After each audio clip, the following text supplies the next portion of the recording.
নমস্কার বন্ধুরা, আমি এখন চলে এসেছি বর্তির বিলে। আজকে বর্তির বিলের কিছু চাষাবাদ আমি দেখাবো যে বর্তির বিলে অ্যাকচুয়ালি কি হয়, মানে কি ধরনের চাষ হয়। এই যেগুলো আপনারা দেখতে পাচ্ছেন এগুলি হচ্ছে পেঁয়াজ। এই পেঁয়াজ সবেমাত্র কিছুদিন আগে লাগানো হয়েছে। এই ধরুন আপনার 2 মাস হতে চলেছে। দেখুন 2 মাস এখনো হয়নি, ওই আপনি ধরুন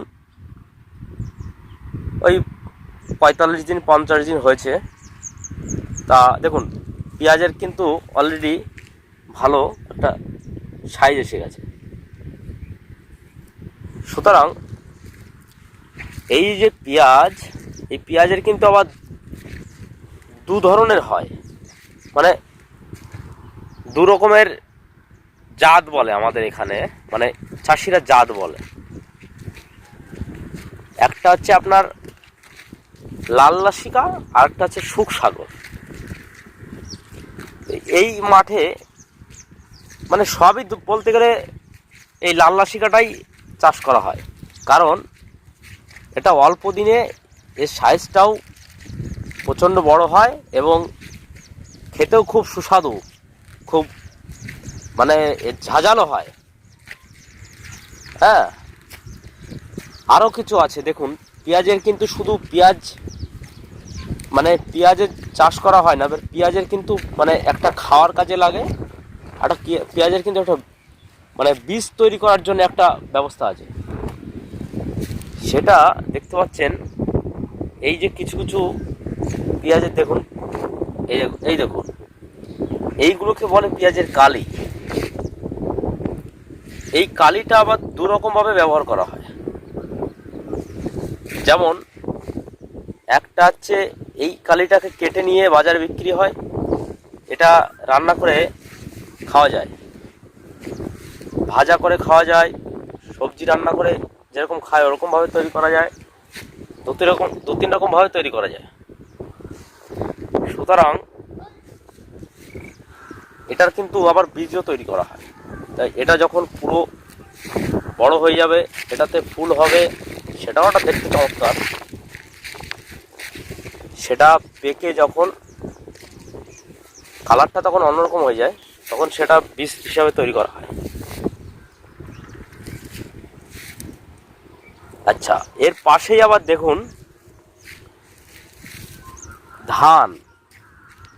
এই ধানটা কিন্তু বীজ করা হয়েছে,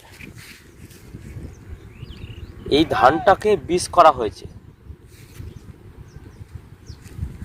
এই ধানটা মানে বীজের পাতও দেওয়া হয়েছে যাকে বলে। এটা আস্তে আস্তে বড় হবে, আর ধরুন 15 থেকে 20 দিন পরেই এটাকে তোলা হবে। তুলে এটাকে ধানটাকে লাগানো হবে, চাষিদের ভাষায় বলে রোয়া হবে।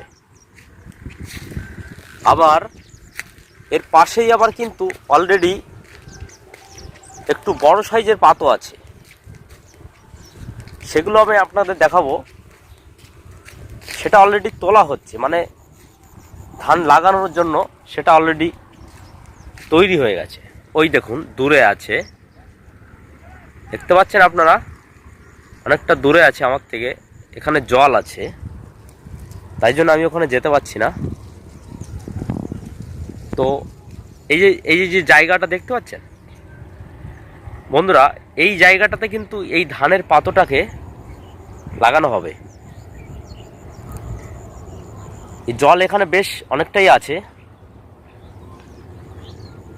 এই যখন অলরেডি লাগানো শুরু হয়েছে, ওই দিকটা অনেক দূরে আছে, চাষিরা এই যে দেখুন কাজ করছে। এই জলটা কিছুটা কমিয়ে ফেলা হবে, কমিয়ে ফেলে এই ধানটাকে লাগানো হবে। তারপরে রীতিমতো এখানে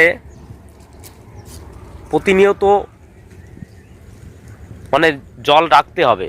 এই যে জলটা দেখতে পাচ্ছেন, ধান পাকার আগে পর্যন্ত এই জলটা কিন্তু অনবরত সব সময় দিতে হবে।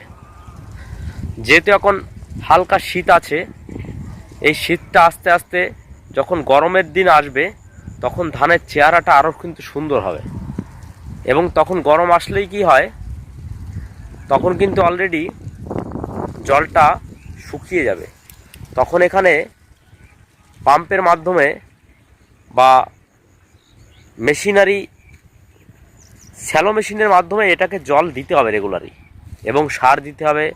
এবার এর মধ্যে যে একটা ঘাস তৈরি হবে, সেই ঘাসটাকে আবার রীতিমতো পরিষ্কার করতে হবে।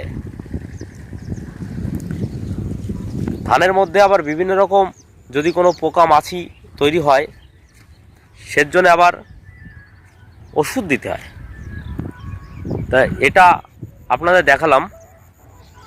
এরপরে আমি চলে যাব ওই চাষিরা ওখানে কি করছে ওটা দেখাবো আপনাদের।